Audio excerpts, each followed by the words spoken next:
So private pleasures, the kind of things that people did alone in their spare time or within the family circle, and as you can imagine, a lot happens in the Victorian period regarding that as well. The first thing that Sally Mitchell mentions is children's play. Lots of children, big families, growing commercialization.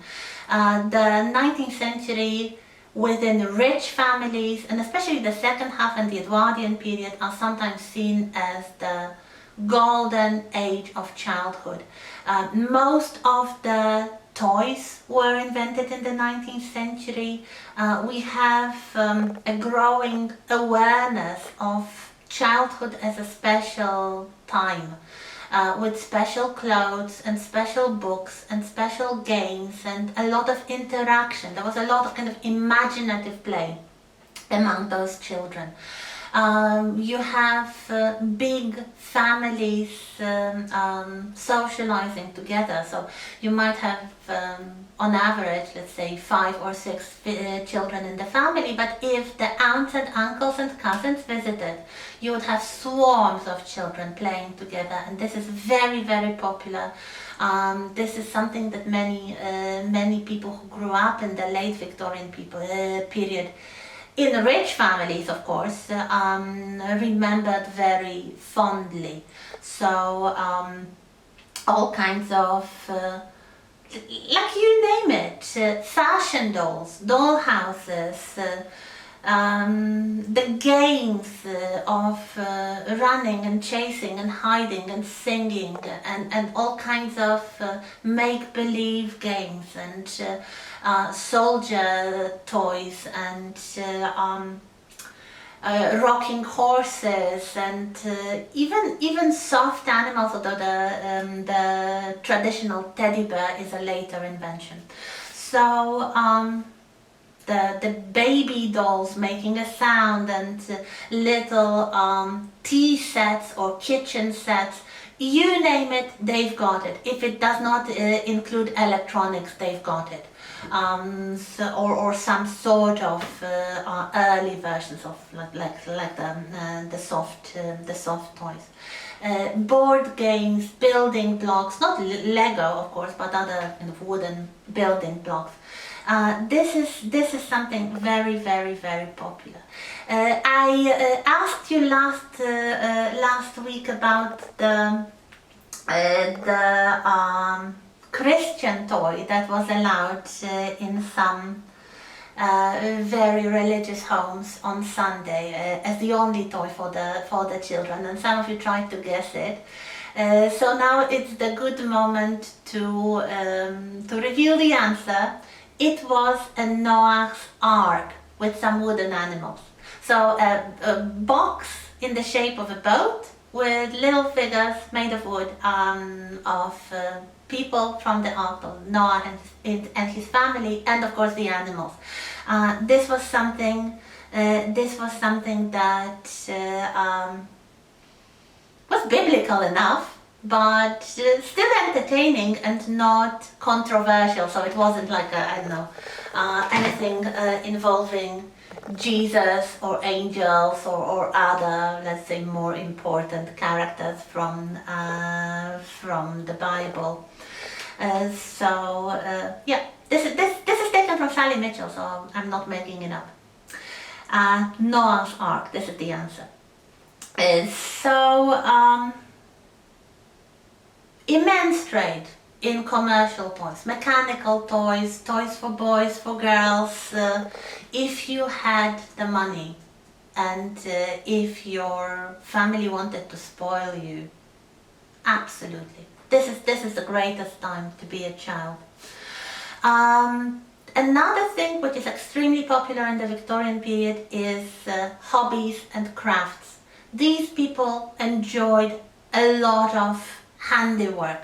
I mentioned the ladies' accomplishments already, so music making was a very popular hobby, but also all kinds of needlework, like embroidery or knitting or crocheting. There were all kinds of fancy needlework hobbies that were very popular among the women especially.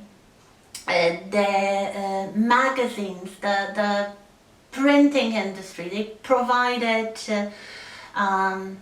patterns, ideas, inspiration, so all kinds of needlework manuals. Women's magazines would include instructions and ideas to use for those crafts. Then for men, again, lots of popular hobbies involved crafts such as shell work, beadwork, drawing, painting, calligraphy, wood carving, mosaic work, painting on glass or china, so kind of decorating, making wax, flowers. Photography was a very popular hobby among the richer sections of the society. It was a complicated chemical process that required a lot of skill, and it required the use of sometimes even dangerous chemicals, but it was very, very popular and towards the end of the century, you do not only have professional photographers, but many amateurs who dabble in this art for their own personal pleasure. Drawing and painting. Queen Victoria drew and painted quite a lot, as you could see already. So this was again part of the broad education of a well-cultured individual. What they did in the evening, well, there was no electricity, and even lamps and candles could be used sparingly because they were quite expensive, and especially in poorer, lower middle class and working class families, you wouldn't use them a lot, so not everybody would have their own personal source of light in the evening. So it was very common for the family to gather in one room, in the parlor usually, and spend time together. Very often it included some reading, so one person would read to the group. It could be pieces from magazines, the popular magazines for everybody, kind of family oriented and professional, and more aimed at women, or even some special groups like servants. There were special magazines printed for servants. They had some entertaining stories, they had some kind of uplifting things for the young servants who might feel homesick. They had some practical tips, but generally there were all kinds of parlor pastimes, so riddles and games, and you could take the inspiration from the magazines to play together within your family circle. Then reading. Communal reading. This was extremely popular, and this is why so many Victorian novels that we know still, like the novels of Charles Dickens, for example, were initially published in installments, either in the newspapers or magazines, or as separate little books or little prints that you would get every 2 weeks on average, with a new chapter of the story. The common practice was to gather around one person who would have the light, the lamp or something, and read the new installment of the story to the group, family or friends. Very often people would discuss what happened, would speculate what would happen next. It's very much like nowadays the TV series, but it was in the book form. If the story was selling well and people liked it, afterwards, after the successful run as a serial, it could be printed in volume form. So only then it would be printed like the DVDs of your favorite TV series. So that's the way it worked. And again, the amount of popular literature from the Victorian period is immense. Much of it is now forgotten and sometimes revived for some specific, usually scholarly purposes, but it's not only the great realist novel.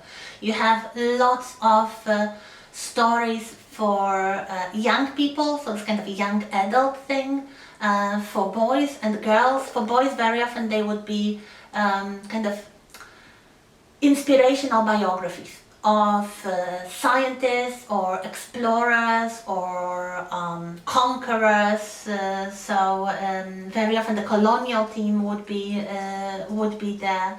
That was something that was absolutely fascinating and that happened. This was the mainstay really of Victorian leisure activities. And another thing is collecting.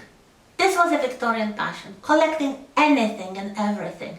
It really depended on your personal taste, so you could collect, I don't know, autographs or photographs when they were new, or postcards or stamps. They were also very new. But you could also collect something with the purpose of, let's say, increasing your knowledge. So things like butterflies or other insects or fossils, very, very popular. This is something that many people, men and women from the 19th century, enjoyed immensely. The idea, the attraction of collecting things was very often in the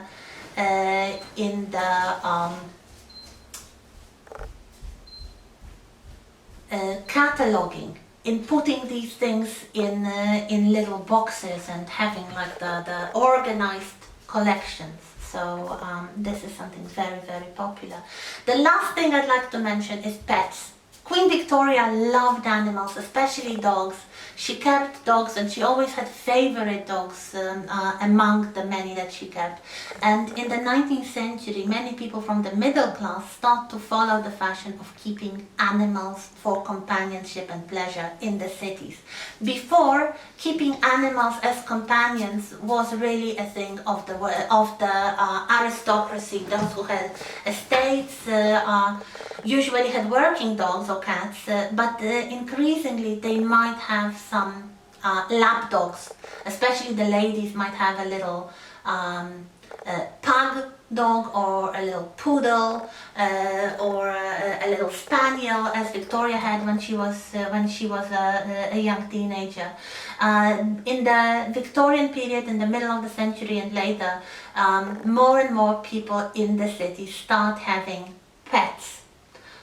Dogs are more popular than cats, although we have the first examples of cats as companion animals as well. But it could also be exotic animals like monkeys, for example, or animals that were not really forming emotional attachments, like animals living in aquaria or terraria or turtles or such things.